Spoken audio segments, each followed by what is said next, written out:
Welcome, everyone. I am absolutely thrilled to have you here for this explainer. Today, we're going to be tackling the ultimate economic puzzle of our time.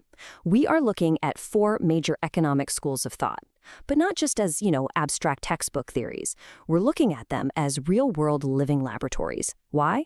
Well, because we need to figure out exactly which system, or maybe which combination of systems, is actually equipped to handle the massive, intertwined challenges of our modern world. Okay, let's dive into this. Here is our roadmap. We'll start by defining the global polycrisis, and then we're taking a global tour. We'll visit four real-world laboratories: Argentina, the United States, Germany, and Japan. Each of these countries is testing a radically different economic solution in real time. And then finally, we'll step back and use a historian's lens to deliver the ultimate verdict on how we move forward. Section 1. The Global Polycrisis, Debt, Demographics, and Geopolitics. Before we can evaluate any system, we've got to understand our baseline reality. Any economic framework operating today has to confront a convergence of unprecedented structural pressures, and chief among them, $251 trillion. Let that sink in. That is the sheer scale of the global public and private debt overhang as of 2024. It has stabilized at an astronomical 235% of global GDP. For advanced economies, government debt is increasingly replacing private debt, and it's fundamentally reshaping how nations can even operate. But this massive debt overhang is really just piece number one of our polycrisis. It's causing true fiscal deadlock thanks to rising interest costs. Piece two, the demographic drag. Our working age populations are shrinking.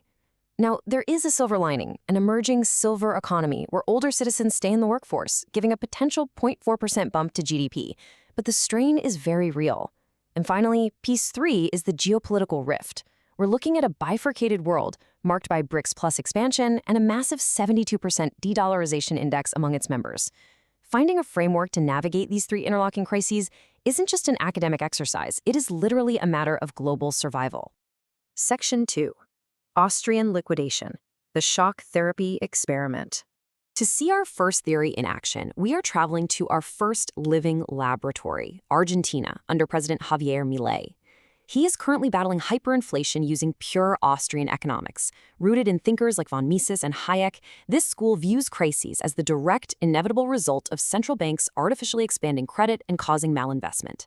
The Austrian remedy? It's completely hands-off. You basically have to let the market brutally but necessarily clean itself by liquidating unproductive assets so that natural price signals can finally be restored. And this brilliantly illustrates the translation from pure theory to practice. In pure Austrian theory, the goal is to dismantle the state, eliminate subsidies, and freeze the base money supply. In reality, we see Milei's literal execution of this, a massive 30% cut in public spending, abolishing entire government agencies, wiping out energy and transport subsidies, and crucially, completely halting the central bank from financing the fiscal deficit. It is the definition of a shock therapy approach. And the results? Well, they're stark. Monthly inflation plunged from a massive peak of 25.5% in December 2023, all the way down to just 2.1% by September 2025. Argentina even recorded its very first primary fiscal surplus in 14 years. But, impartially speaking, this liquidation phase came with a severe social cost. Poverty peaked at 52.9% before wages even began to slowly recover. It's a really striking demonstration of both the effectiveness and the extreme pain of the Austrian model. Section 3. Pragmatic Keynesianism, Demand Management, and Industrial Strategy. Let's pivot away from South America and head up to North America, to the heavily state-directed economy of the United States. Now, they rely on Keynesian economics, which essentially emphasizes aggregate demand and advocates for the government to step in with counter-cyclical intervention and targeted stimulus during downturns. But in the 21st century, this has evolved into what's called modern supply-side economics. This means pairing massive demand stimulation with highly targeted industrial policies to actually build up a country's productive capacity. Here's exactly how the U.S. applied this.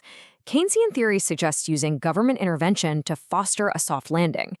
The U.S. implementation, often called Bidenomics, saw over $1 trillion redirected into transport, clean energy, and healthcare via massive legislation like the CHIPS and Science Act and the Inflation Reduction Act.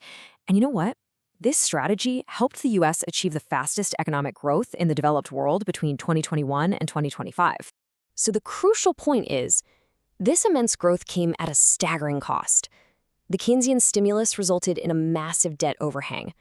U.S. federal debt held by the public is projected to reach 101% of GDP in 2026 and surge to 120% by 2036.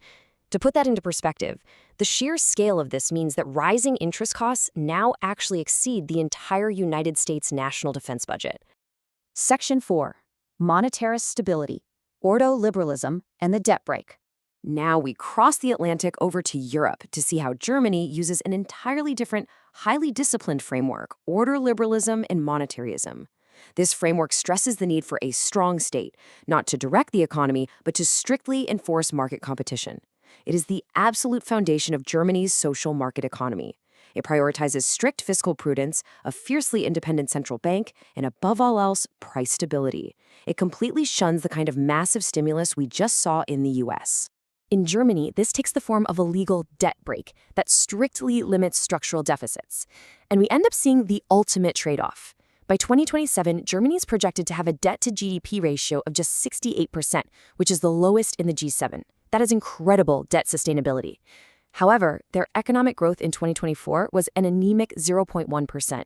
So they have stability for sure, but at the cost of deep economic stagnation, right during a time when navigating decarbonization and demographic shifts requires massive, massive investment. Section 5. Modern Monetary Theory, Sovereign Currency, and Resource Constraints. Let's head east to our final laboratory, Japan, a country that seemingly defies every traditional economic law of gravity you've ever been taught. This is the realm of modern monetary theory, or MMT. MMT posits that a government issuing its own fiat currency just isn't financially constrained the way a household is, meaning debt isn't the limit. The only actual limits to spending are real-world resources, like labor and materials, and the resulting risk of inflation. In this view, taxes don't actually fund the government. They simply drain liquidity out of the system to control that inflation. 230%. Japan has a 230% debt to GDP ratio, literally the highest in the world. Yet, there's no crisis. How is that possible? Well, because under an MTM-aligned framework, Japan's debt is largely held domestically at near-zero interest rates. Since the government issues the currency, it can sustain this high indebtedness, allowing for continued subsidies and easy money policies well into 2025 without the whole system collapsing. Section 6. The Verdict. Strategic Pragmatism, a historian's lens on the future. Let's move to and see how this builds. We are stepping out of the country laboratories now to look at the macro picture through the unforgiving lens of history. And history clearly shows us that singular, dogmatic economic theories eventually break down when pushed to their absolute limits. If we walk the timeline, after World War II, massive debts were liquidated not just by growth, but by financial repression, holding interest rates artificially low. Then, the 1970s hit us with stagflation, proving there were hard limits to Keynesian spending. You couldn't just print your way out. That led to deregulation and neoliberalism, which seemed great until the 2008 global financial crisis proved that unchecked private debt is just as explosive. Basically, singular dogmas always hit a wall. Now, what's really interesting about this concept is the math behind that wall. This is Reinhardt and Rogoff's famous hypothesis. History proves there is a hard mathematical limit to how much debt a society can carry before growth just collapses. Yes, debt promotes growth initially, but once it crosses that critical 77% to 90% of GDP threshold, it becomes a massive drag. It crowds out private investment because long-term interest rates rise, essentially placing a heavy, crushing burden on future generations. So what is the absolute best system to deal with our global polycrisis?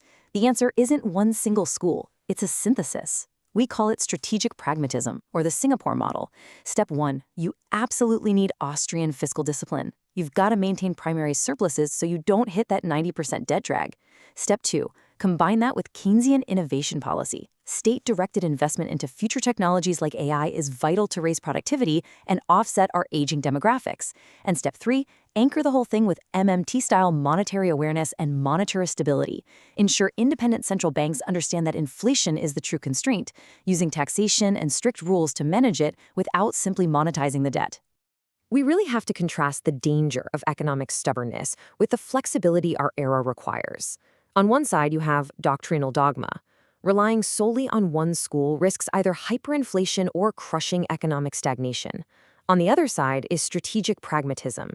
This approach recognizes that in the face of our polycrisis, we must use debt intelligently, not for endless consumption, but as a calculated strategic tool to bridge the transition to a highly productive, AI-enabled, and age-resilient economy. The global polycrisis isn't waiting around for us to figure this out. The debt is mounting, demographics are rapidly shifting, and the geopolitical map is basically redrawing itself as we speak. So I want to leave you with this final, truly provocative question. Is your nation ready to discard dogma and embrace strategic pragmatism? Can it bridge the transition to an AI-enabled, aged-resilient economy before that mathematical debt drag takes hold? Thank you so much for joining me on this explainer today. Keep asking the tough questions, and I'll see you next time.